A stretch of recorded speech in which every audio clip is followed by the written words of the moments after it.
Is Windows 11 slowing down your PC even if your hardware is good? These three settings could be wasting your resources. First, disable unnecessary startup apps.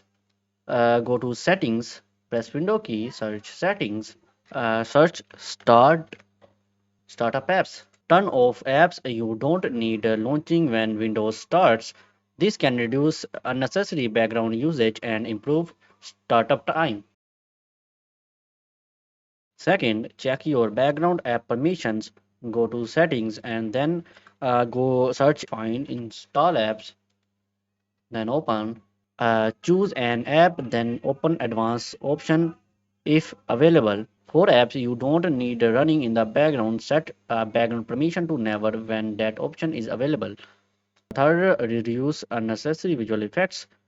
Go to settings and search transparency effects and transparency effects, turn it off. If you want maximum response animation effects, that's it.